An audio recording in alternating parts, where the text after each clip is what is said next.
Hey guys, welcome back to the course. Okay, so a few lectures ago, we learned how to draft an email and send it out to our network. Now in this lecture, we're gonna flip that script a little bit, and now we're going to network with new people. How terrifying. Why do we have to meet new people? Well, because then we can sell them our thingamabob. This lecture is, yes, all about going to in-person events. Yes, I know what you're thinking right now. They are mostly awful and can feel like a waste of time. I agree. But that's where I have to kind of stop you because they are an easy way to get your first 10 done, and you can do it in one go if you do it right. Now, events come in all shapes, sizes, and dollar amounts. Because we're still getting our first 10 customers, I'm gonna stick with the smaller meetups rather than those big conferences or the big trade shows. Now, those bigger events can be a huge time suck and are usually way too expensive early on when you're just trying to get 10 customers. That stuff just doesn't work. I wouldn't suggest it. If you're not already familiar with the website meetup.com, you should be. It's just spelled meetup.com. Check it out. I'm pretty sure there wasn't a thing called a meetup before that site existed. At least I'm assuming that's the case because I get a squiggly line underneath the word every time I try to type it in. Yes, I know what you're thinking, and yes, I'm reading off a script. Meetup.com is pretty much what you're probably thinking it is. It's a site for finding different groups or people who physically meet up in person, or in internet speak, IRL, as in AFK, BRB, TTYL, TGIF, Fridays. There are meetup groups for just about anything you can think of, like startups, music production, running groups, book clubs, sports, and very, very specific hobbies. Like for instance, this group I just found called Chicks with Sticks. I'm not sure where your mind goes when you hear that name, but I'm willing to bet you didn't think of a meetup group for women who are hardcore into crocheting, crocheting. Meetup is totally free, and once you sign up, there's a search feature where you can look for events near you. Remember that guy really just doing an awful job of selling premium dog biscuits to his friend Dave that we covered earlier? Well, he should go on Meetup and look for dog-related meetups instead of pressuring Dave with a horribly written email. I did a search for dogs within a 25-mile radius of San Francisco, and well, there's a ton of them. Dogs, not meetups.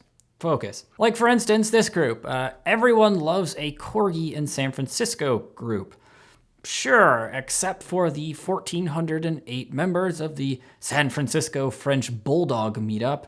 I'm assuming they don't love corgis. There's even a Startups Plus Dogs meetup group because, of course there is, it's San Francisco. Another great site for finding events is Eventbrite, which for all intents and purposes is really the same thing as Meetup.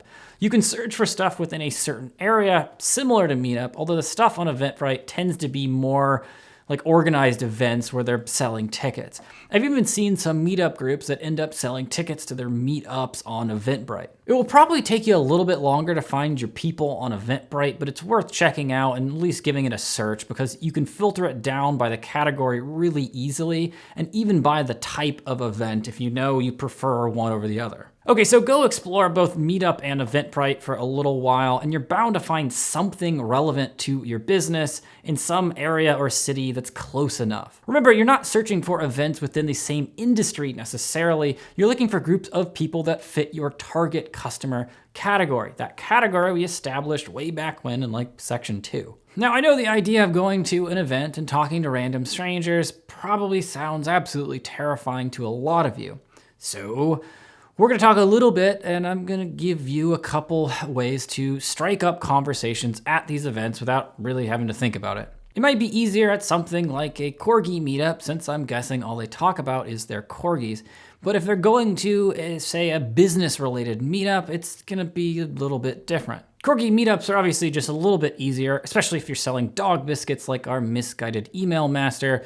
Really, you just buy a corgi, obviously, and you go to the meetups with said corgi, you hand out cards, and when you're done, you don't need the corgi anymore, so you just euthanize it, and then you probably at that point have gotten at least 10 customers. Networking at events can feel forced and awkward at times, but the thing is, when you're at one of these events, almost everyone is there to network as well. So keep that in mind, and it will make you actually feel quite a bit less awkward because everybody feels awkward. Now the game here at a meetup is really quite simple. You all have a common interest. Well, at least they do, and don't yet realize you're more like a wolf in sheep's clothing. They want to talk about their interest and will have themed mini events that are based around the same interest. Really, all you have to do is make contact with anyone and then ask them one of two automatic things that pretty much always works. Number one, what do you do for a living? And number two, what are you working on? Once you get that hook in their mouth, it's really actually quite easy to navigate to the problem that your business or product is trying to solve. Once you get a little bit about how their day works or what they do, it's completely normal to just ask them either, do you have the problem I'm trying to solve? Or ask them if they can give you feedback on your project. It's completely normal and completely relevant at that point in the conversation. At this point, there are just a couple things you need to make sure you do. I strongly suggest you have business cards or some sort of way of getting people your contact information easily. When you exchange your information, that's by far the easiest point at which you can then later contact them and then try to introduce your product if you haven't. In person, they're not going to obviously buy whatever you sell, but it's a good opportunity to get feedback. But then afterwards, it's really easy to just follow up. Remember, if you respond too early, they'll realize you're desperate and they won't want to go on a candlelit dinner with you. Now, when you do respond, just say, hey, you showed interest in my product. Here it is before I forget to send it to you. Then at the end of the email, you can ask for more feedback if you want. That's really it. Find groups that correspond to who you're trying to sell to on meetups specifically, then just go to one or two of these. You can easily strike up a conversation where you just try to bring up what they do or what they are working on. From there, it's pretty inevitable that you'll talk about your project, and if it's not going in that direction, you can still just ask them. What do you ask them? Well, you just ask them if they can either give you feedback or whether they experience the same problem. It kind of makes sense. Now, one thing to keep in mind is that these groups regularly have presentations and group discussions. If you're smart and motivated enough, you can introduce yourself through one of these and talk about what you do. That makes it really a whole lot easier to find the ones that actually might be interested in what you're saying. All right, so now you got a few ideas. If you're still stuck on it, just Google around. There are a ton of blog posts on networking out there that should give you some ideas. A lot of them are, and by a lot of them, I mean all of them are garbage pretty much. But if you sift through them, you can sometimes find some pointers that are actually pretty helpful. And if that doesn't work, hit up the Q&A section in our Slack. Okay, so if you're not still upset about that corgi joke, I will see you in the next lecture.